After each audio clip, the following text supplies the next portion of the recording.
आज मेरे वानर वीर मुझसे भिन्न हो रहे हैं। जिस मर्यादा और धर्म की मैंने स्थापना की है, मेरे वानर वीरों का बलिदान, उनका परिश्रम और उनका समर्थन उसका आधार था। आप सभी खड़े होकर इनका नमन कीजिए। इनके बिना मैं अपने उद्देश्य में कभी सफल नहीं हो पाता। आपके साथ और समर्थन के लिए ये रामराज्य सदा आपका आभारी रहेगा।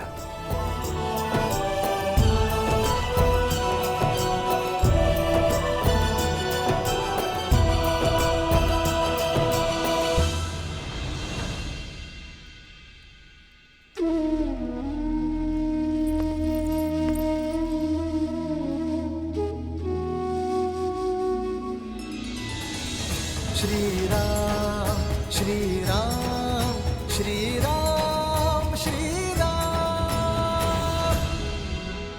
मित्र, आपका यह ऋण अयोध्या कभी नहीं चुका पाएगी, इसलिए अयोध्या की ओर से ये स्मृति चिन्ह,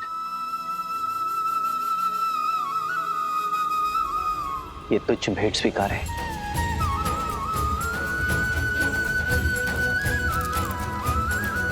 आदर्श और मर्यादा की है ये कथा महापावनम। कांटे मद श्री से मिलाने श्रीमद् रामायणम, श्रीमद् रामायणम। मित्र, आपके साथ रह के हम वानरों ने केवल धर्म का ज्ञान ही नहीं पाया, अपनी शक्ति का परिचय भी पाया। जाना कि संसार के हित के लिए संकट का सामना करना ही सच्ची वीरता है।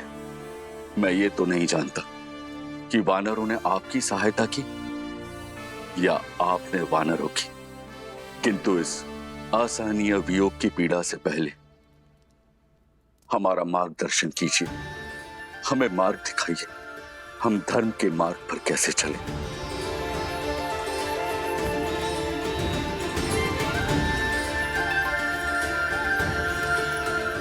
मेरे वानर वीरों, सदा स्मरण रखना, धर्म की सारी विद्या, सारे शास्त्र, सारे सिद्धांत भूलकर भी एक व्यक्ति धर्मात्मा कहलाया जा सकता है यदि वो एक सिद्धांत कभी ना भूले, अपना दिया हुआ वचन कभी ना तोड़ना।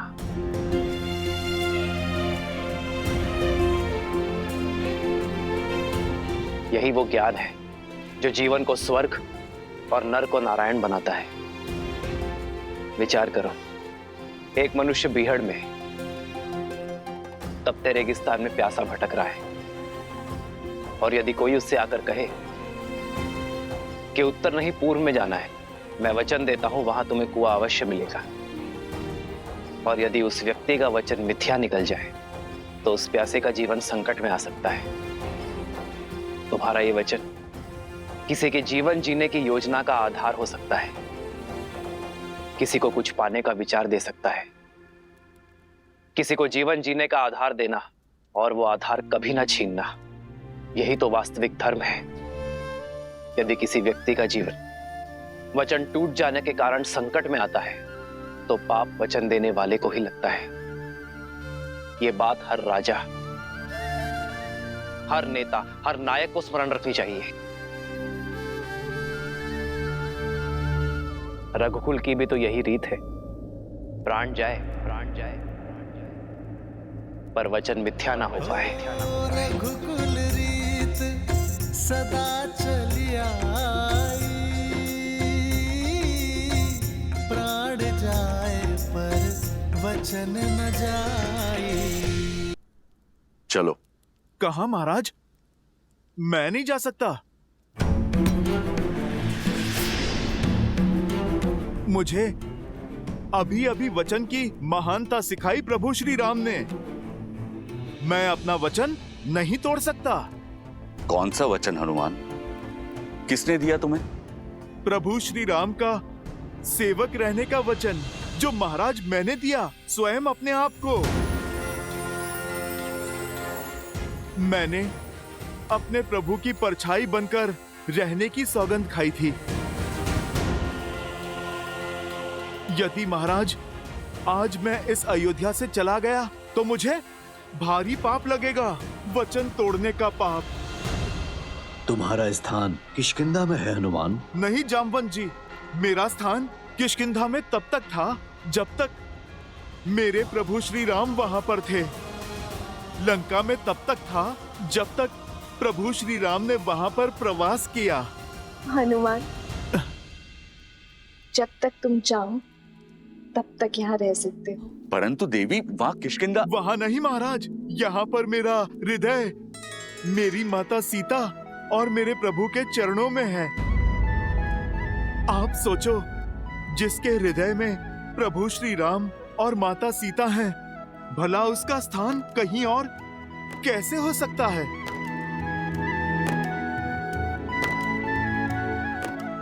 हनुमान, प्रभु श्री राम की भक्ति तो एक भाव है, वो कहीं से भी की जा सकती है। भक्ति के लिए स्थान नहीं, भावना चाहिए। महाराज सुग्रीव, वही भावना ने मुझे यहाँ इस स्थान पर रोक रखा है। मैं इससे अंतर नहीं कर सकता। अंतर तो मन में मापा जाता है हनुमान। यदि व्यक्ति के मन मिले हो तो वो कहीं भी रहे, अंतर नहीं होता। अगर व्यक्ति के मन में अंतर हो तो वो पास होते हुए भी दूर होता है। श्री राम तो रोम रोम में, इस भू के हर कण कण में है।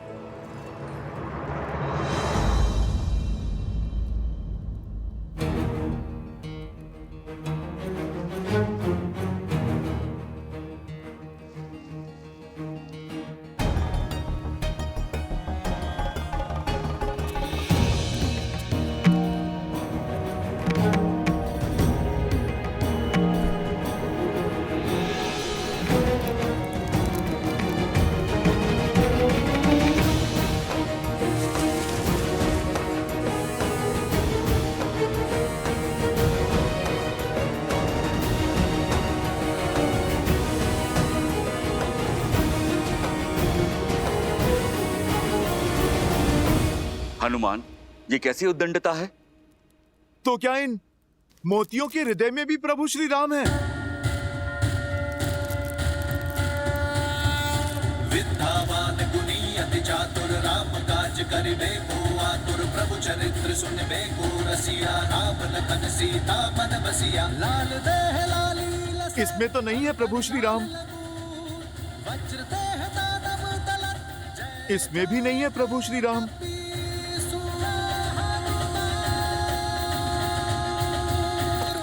प्रभु श्री राम तो किसी वस्तु में भी नहीं है।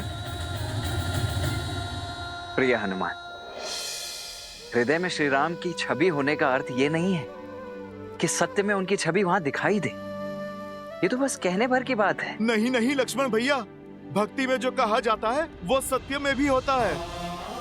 प्रभु श्री राम को हृदय में बसाना और बसना ही क्या, यदि प्रभु की छवि इस हृदय में ना उतर जाए, स्वयं और इस संसार को दिखाई ही ना दे।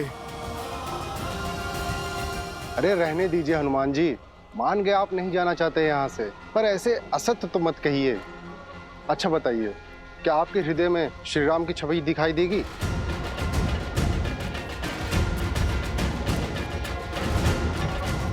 देगी, और यदि ना दिखाई दे तो हनुमान के लिए इस जीवन का, इस हृदय का कोई अर्थ नहीं। तो फिर सिद्ध करो।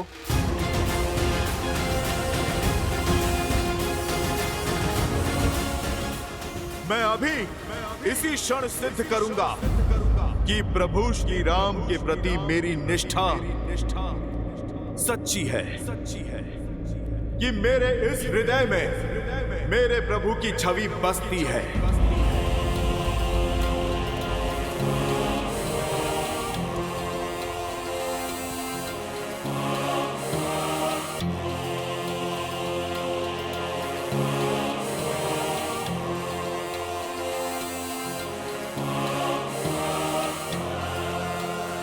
जय श्री राम। जय महावीर हनुमान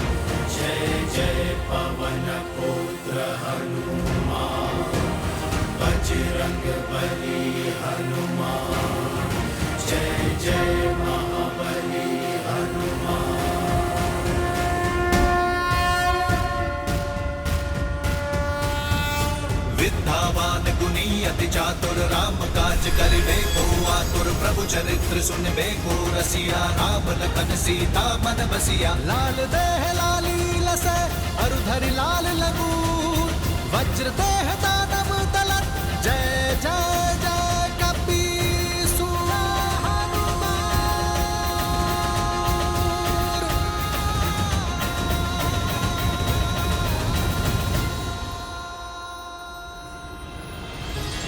तुलसीदास सदा हरि चेरा कीजय नाथ हृदय महाडेरा जय हनुमान ज्ञान गुण सागर जय कपीस तिहु लोक उजागर रामदूत अतुलित बल धामा अंजनी पुत्र पवन सुत नामा पवन हनुमान। तनय संकट हरन मंगल मूर्ति रूप राम लखन सीता सहित हृदय बसहु सुरभूप।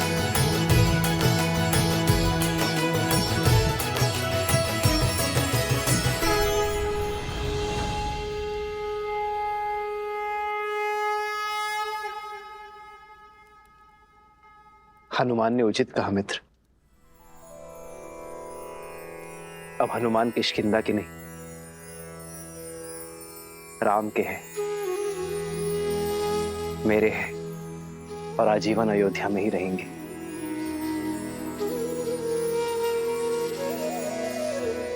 प्रभु, अमृत दे दिया आपने मुझे।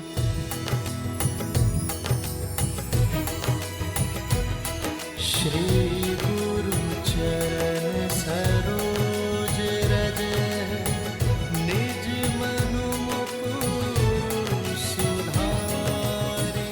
हनुमान, तुम जैसा भक्त पाकर तो स्वयं भगवान भी धन्य हो जाते हैं। वचन दो, चाहे मैं श्री राम के साथ रहूं ना रहूं, तुम सदा श्री राम के साथ रहोगे।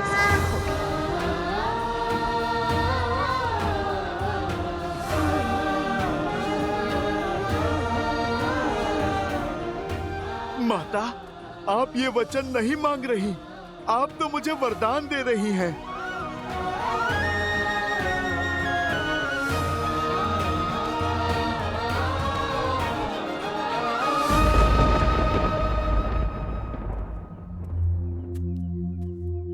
मेरी पत्नी अब तक नहीं लौटी, कुछ पता नहीं कहाँ रह गई। क्यों चिंता करते हो मित्र वस्त्रक? रात बाढ़ आई थी, भारी वर्षा हुई थी। अरे फंस गई हो किसी कार्य में, या हो सकता है अपनी सखी के घर रुक गई हो। बात तो ठीक है बंधु, हो सकता है बाढ़ ने रोक दिया हो, क्योंकि होने को तो कुछ भी हो सकता है। अरे भाई, ऐसे मत देखो मुझे, मैं तो शास्त्रों की युक्ति बता रहा हूं। शास्त्रों में लिखा है कि मनुष्य स्वभाव से ही समाज के बनाए नियमों के विरुद्ध जाता है। जैसे बच्चे को खाने को कह दो तो वो दौड़ने भागता है, वैसे ही व्यक्ति को जो भी कार्य कहोगे उसके विरुद्ध जाने की चेष्टा उसके मन में सदा होती है। क्योंकि मनुष्य बना तो माटी से ही, अब जहां स्वर्ण होता है वहां मलिनता भी होती है। इसलिए स्त्री हो या पुरुष, राजा हो या रंक, अवसर मिलते ही पाप की ओर दौड़ पड़ता है। अपने परिवार में पाप की संभावना को सबसे पहले पहचानना चाहिए। क्यों किसी भले व्यक्ति पे लांछन लगाते हो? अरे भैया, मैं तो स्वयं के वस्त्रों पर लांछन दुलवाने आया हूं। अब तुम्हें क्या बताऊं, आंखें बंद कर लेने से दिन में भी अंधकार हो जाता है।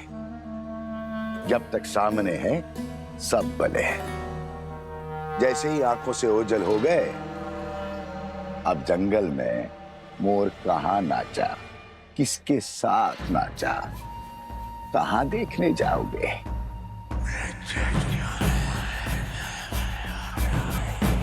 राम राज्य में ये कोई नई बात थोड़ी है। देखो भैया, मैं महारानी सीता पर जो महीनों रावण के पास रहकर आई है, उस पर कोई लांछन नहीं लगा रहा हूं,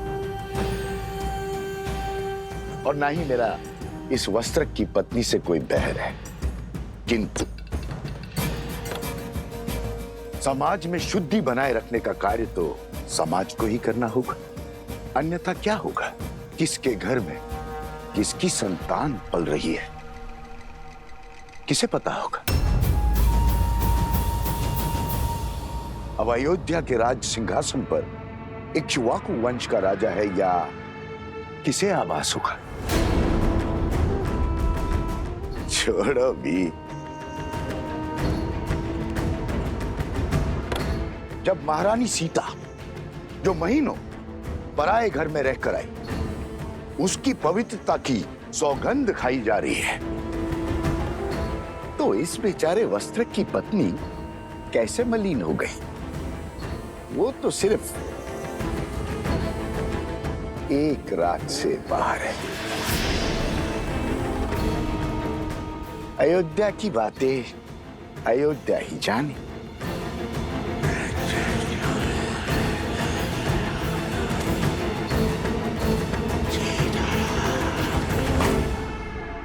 ये तो केवल आरंभ है आचार्य। हमें ऐसे और कई केंद्र स्थापित करने हैं।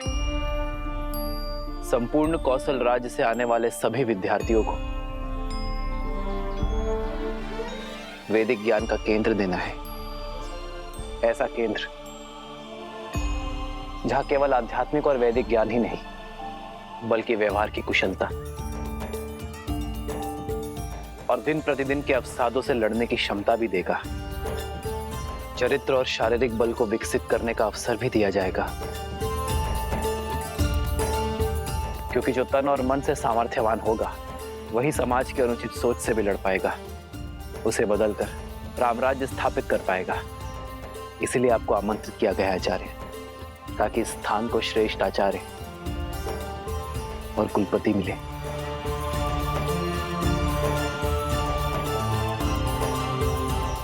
मैं शुक्ल यजुर्वैद्य हूँ। कृष्ण यजुर्वैद्य गुरु के गुरुकुल में कैसे पढ़ा सकता हूँ? मैंने इतने शास्त्र पढ़े हैं, 24 वर्षों तक अभ्यास किया है। मैं यहाँ शिक्षक बनने नहीं आया हूँ। यदि मैं कुलपति ना बना तो मैं अपनी सेवा ही नहीं दे पाऊंगा।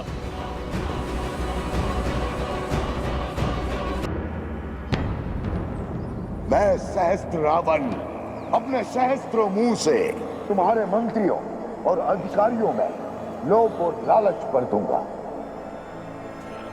प्रजा के मन में अविश्वास और संघर्ष का बीज बो दूंगा।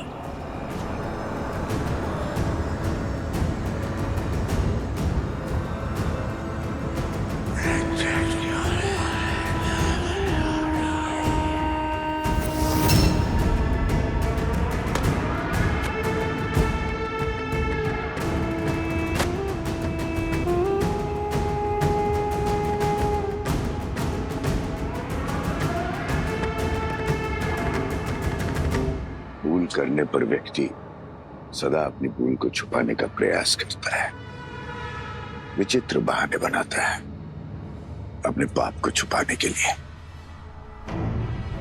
किंतु शब्दों से कभी विश्वास में आई दरार भरती है क्या? मूर्ख होते हैं वो लोग जो शब्दों पर विश्वास करके पाप को आगे बढ़ने का आश्रय देते हैं।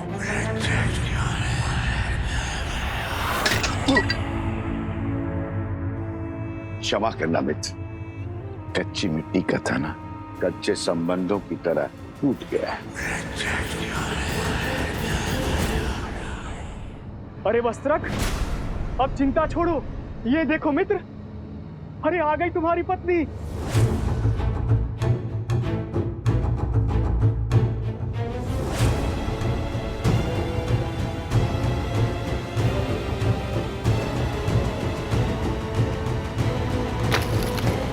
जो आ रही है ना वो, कह देना उससे अब मेरा उससे कोई संबंध नहीं रहा। जहां उसने रात्रि बिताई है वहीं जाकर अपना जीवन बिताए।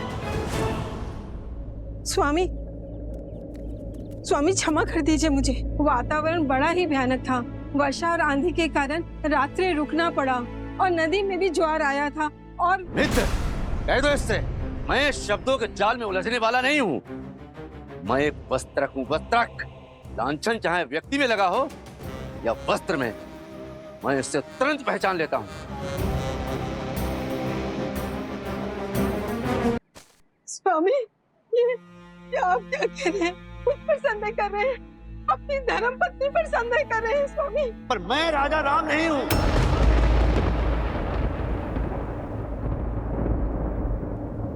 एक कच्ची मिट्टी के टूटे हुए पात्र को जोड़कर रखना नहीं आता। मैं तेरा मुख तक नहीं देखना चाहता। स्वामी, अब तेरा इस घर में और मेरे जीवन में कोई स्थान नहीं है। जहां तूने रात्रि बिताई है वहीं जाकर अपना जीवन व्यतीत कर। जा।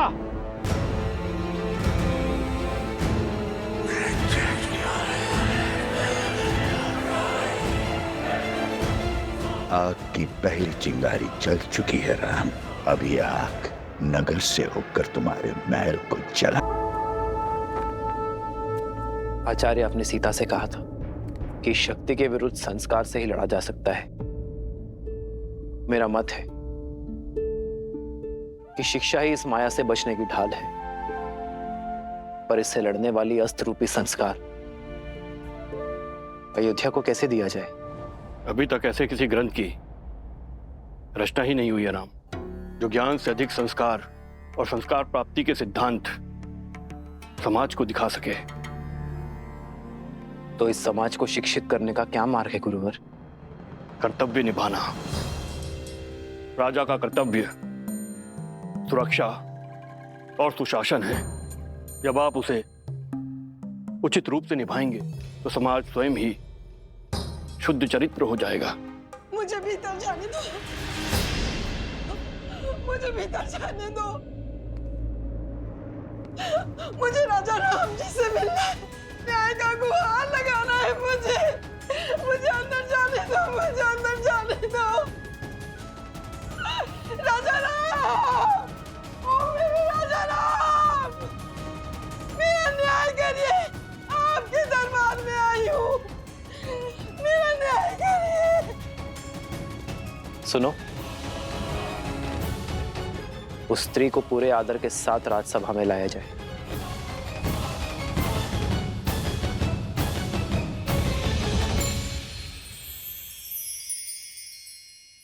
समय आ चुका है, खाओ, अन्यथा राम कहेगा कि मेरी पत्नी का ध्यान नहीं रखा।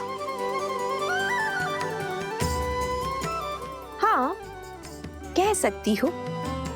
पत्नी का ध्यान रखने का गुण उसे उसके पिता से जो मिला है। यदि आप क्रोधित ना हो तो आपसे एक बात पूछूं माता? क्या पिताश्री महाराज दशरथ भी आपका इतना ही ध्यान रखते थे? बताइए माताश्री। ध्यान ही नहीं रखते थे, सम्मान भी बहुत करते थे। कोई स्मरण बताइए ना माता। हाँ माता, बताइए ना। मेरे विवाह से पूर्व कुछ असुरों ने मुझे मायावी संदूक में बंद करके मत्स्य द्वीप में फेंक दिया था। उनकी मंशा थी कि मेरा विवाह महाराज दशरथ से ना हो, किंतु महाराज दशरथ ने मुझे खोज ही निकाला, मेरे प्राण भी बचाए, मुझसे विवाह भी किया। आप इतने समय अकेले राक्षसों के बीच किसी सुदूर द्वीप पर रही, फिर भी महाराज ने आपसे विवाह किया? हाँ, क्योंकि मेरे पति का प्रेम ही नहीं, विश्वास भी अटल था। उन्हें विश्वास था मेरे चरित्र के ऊपर। ये कैसा दुस्साहस है सेविका? आज तक कभी किसी ने इस बात पर संदेह नहीं उठाया। अयोध्या में ऐसे प्रश्नों का कोई स्थान नहीं है।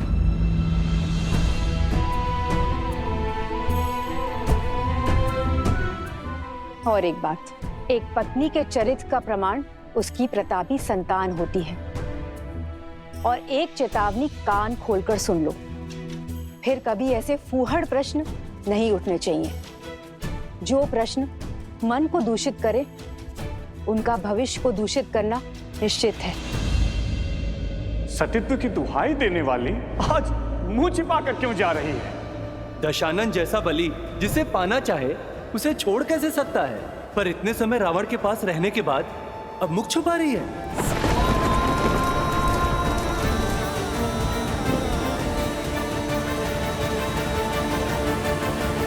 महाराज, नदी में ज्वार आया हुआ था, नौका नहीं मिला, भयानक आंधी और वर्षा हो रही थी। इसी कारण मैं अंधकार के पूर्व घर न लौट सकी। सिर्फ इसीलिए मेरे पति ने मेरा बहिष्कार कर दिया। पूरी रात मैं बिना खाए पिए तट पर बैठी रही और मेरे पति का कहना है कि मैं नाव चला के स्वयं क्यों नहीं चली आई, खाली मटके के सहारे नदी पार क्यों नहीं कर ली, या मैं डूबकर मर क्यों नहीं गई। महाराज, मैं उनका संदेह कैसे दूर करूं, कैसे सिद्ध करूं कि इनके अतिरिक्त मेरे इस मन में किसी और का स्थान है ही नहीं। एक नारी के लिए इससे बड़ा लालचन और कुछ नहीं है महाराज। मैं जानती हूँ आत्महत्या से बड़ा और कोई पाप नहीं। मैं वही पाप यहाँ करने आई हूँ महाराज। चयन आपको करना है महाराज। या तो आप न्याय कीजिए या तो फिर मुझे आत्महत्या करने की अनुमति दीजिए महाराज, अनुमति दीजिए।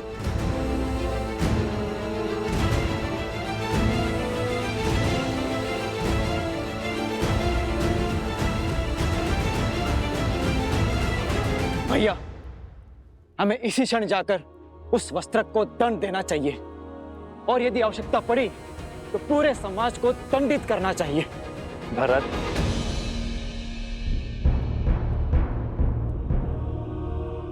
अपने सत्य का कोई साक्षी है आपके पास? हाँ महाराज, है एक साक्षी। वो नाविक जो मेरे साथ रात को उस पार बैठा हुआ था, वो भी जल स्तर उतरने की प्रतीक्षा कर रहा था। और प्रातः काल जब सब लोग जा रहे थे, उन सब ने देखा था कि हम दूर दूर बैठे थे।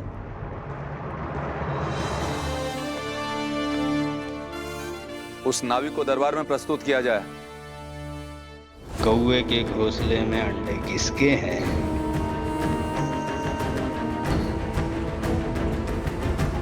किसने बोला? बोलो, किसने बोला? तुम्हारे मंत्रियों और अधिकारियों में लोभ और लालच भर दूंगा। प्रजा के मन में अविश्वास और संघर्ष का बीज बो दूंगा।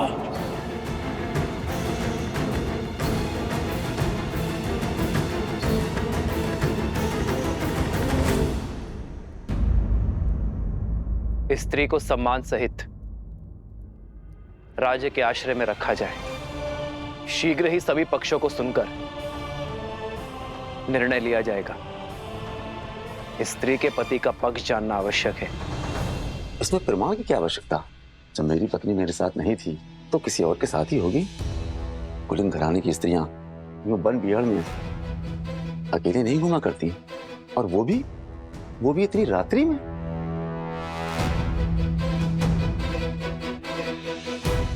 राजकुमार, राजमहल में घटनाएं छुपाना सरल है, क्योंकि भय के मारे वहां कोई कुछ नहीं बोल सकता। परंतु हम सब साधारण लोग हैं, हमारे जीवन की घटनाएं नहीं छिपती। राजा से कोई प्रश्न नहीं पूछ सकता, पर हम पर उंगलियां तुरंत उठ जाती हैं। दुष्ट! तुम्हारा दुस्साहस कैसे हुआ? तुम कहना क्या चाहते हो? देखा ना राजकुमार, राजमहल के विषय में प्रश्न हो तो ये प्रतिकार मिलता है आपके द्वारा। देखा गांव वालों, ये अन्याय है। उचित अनुचित का निर्णय राजा करते हैं, कोई और नहीं। छोड़िए, प्राण निकल जाएंगे। ये कैसा न्याय है? राजकुमार छोड़ दीजिए।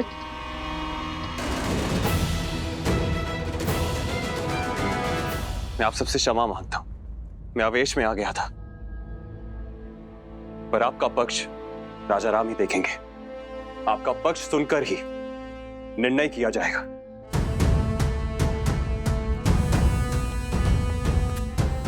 बात इतनी बढ़ गई है, अब महाराज ही न्याय करेंगे। सारी अयोध्या की मति कैसे भ्रष्ट हो सकती है? माना कि वस्त्रक के मन में सहस्त्रमुख रावण ने विष खोल दिया, किंतु सारी प्रजा अपने सोचने समझने की क्षमता को भूलकर अनुचित का अनुसरण कैसे कर सकती है? किसी ने कुछ कह दिया, बस उसी सोच को थामे हुए हैं। अनियंत्रित मन और मस्तिष्क दोनों ही विनाश की ओर लेकर जाते हैं, और मनुष्यों की यही दुर्बलता। सहस्त्रमुख रावण का बल है किसी भी मत या विचार को सत्य मानने से पूर्व अपने बड़ों या गुरुजनों से उसके औचित्य का प्रमाण अवश्य लेना चाहिए, परंतु लोग अपने भीतर विद्यमान अहंकार की बेड़ियों के रहते ऐसा नहीं कर पाते और अपने अपने तथ्यों को सत्य मान अपने अपने निष्कर्ष निकाल बैठते। कुछ ऐसा ही हो रहा है अयोध्या की प्रजा के साथ। अब सिया राम का अगला युद्ध इसी सोच के विरुद्ध होगा। ये द्वंद्व ही है उनके जीवन का अगला पड़ाव।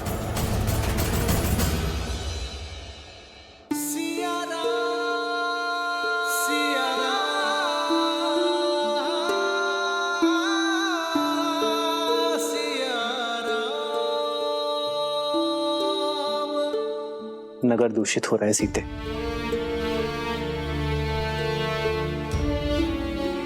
आज एक स्त्री को उसके पति ने केवल इसलिए घर से निकाल दिया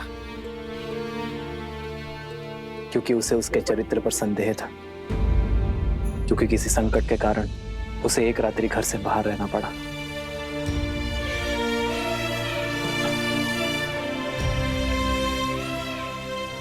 जैसे इस पात्र पर कालिक जमी है, वैसे ही कुविचारों की कालिक प्रजा के मन में जम गई है आर्य।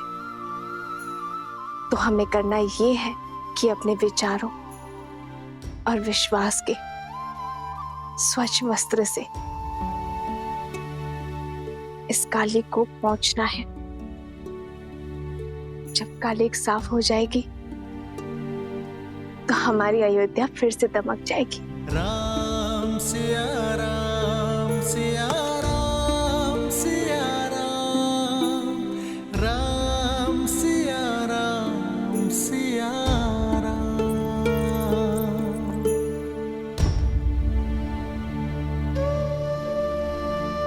अयोध्या हमारी है आर्य,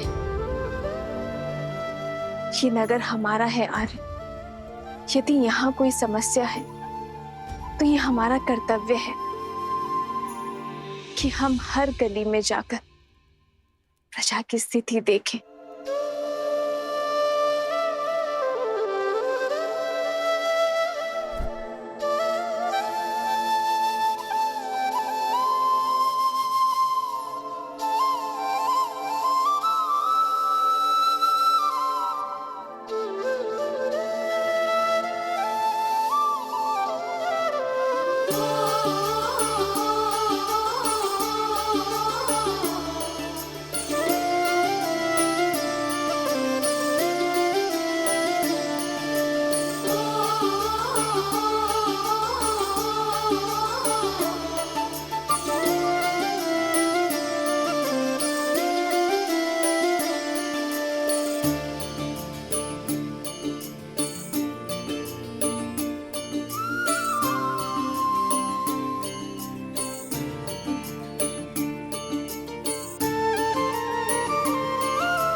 प्रजा के विचार को जानने के लिए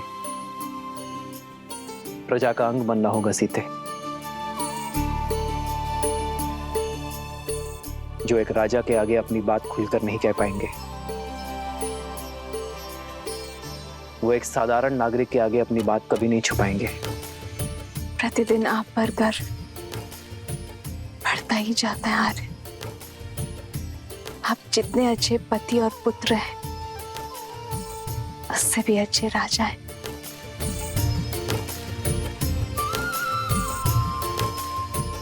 डर तो मुझे अपनी पत्नी पर है सीते, जो हर विपरीत परिस्थिति में भी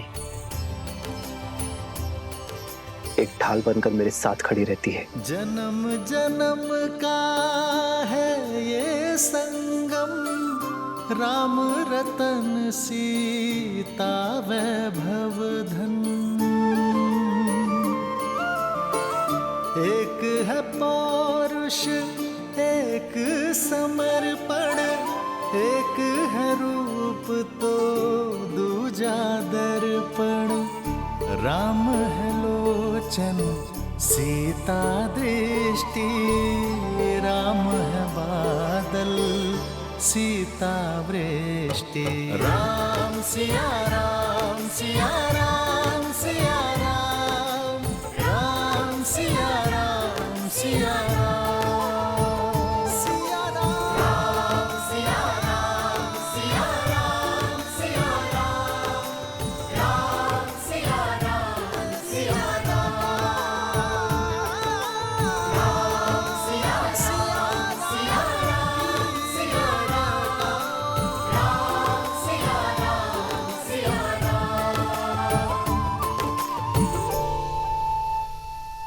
हे महादेव,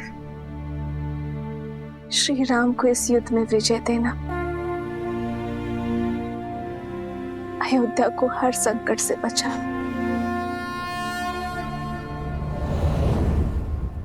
सुना है कि राजा के भाई शत्रुघ्न ने वस्त्रक पर आक्रमण कर दिया है। वही तो, ये कैसा शासन है? जब किसी पर आरोप लगता है तो उसका न्याय किया जाता है, ना कि इसे ऐसे ही कहीं से उसको पकड़ लिया जाता है। प्रजा उचित अनुचित की सीख अपने राजा से ही तो पाती है। यदि हमारे रघुवंशी ऐसा समाज बनाना चाहते हैं जहां स्त्रियों की त्रुटियों पर पर्दा डाला जाए, तो ऐसे तो हम दूसरे नगर में पहुंच जाएंगे भाई।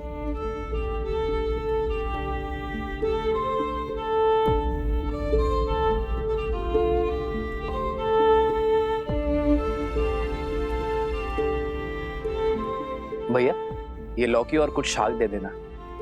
सुना है वस्त्रक को राजसभा में बुलाया गया है, कहीं उसका प्रश्न अनुचित तो नहीं?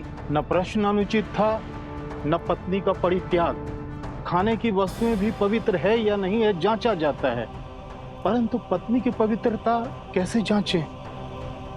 पवित्रता का प्रमाण तो खोजना होगा, अन्यथा हम अपनी पत्नी पर संदेह करेंगे और उनसे प्रश्न करेंगे और हमारे भले पूरे परिवार नष्ट हो जाएंगे। जब राज परिवार ने स्वयं ही अनुचित उदाहरण प्रस्तुत कर दिया है तो कोई क्या करे? ये लीजिए भैया।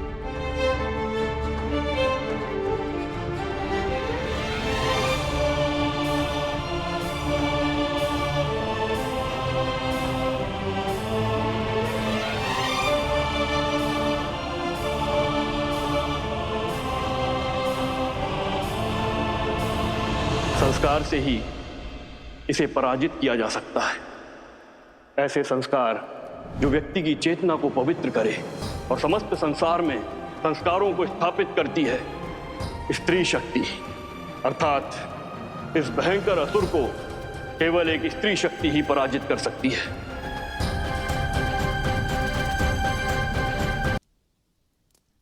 पुंसावन संस्कार तो मंगल पूर्वक संपन्न हो गया। अब सीमांतोन्नयन की सज्जा प्रारंभ करनी है।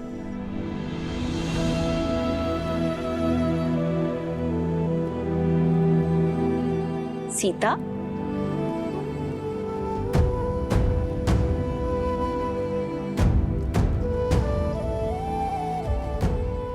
पुत्री, अभी तक जाग रही हो? स्वास्थ्य तो ठीक है ना?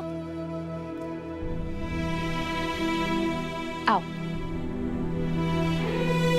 बैठो बैठो। घबराहट हो रही है? चलती हूँ। मैं ठीक हूँ माता, बस श्री राम की प्रतीक्षा कर रही थी। आपके कक्ष में प्रकाश देगा तो यहाँ आ गई। आप अभी तक सोए नहीं? तुम्हारी नींद पति ने उड़ाई है और हमारी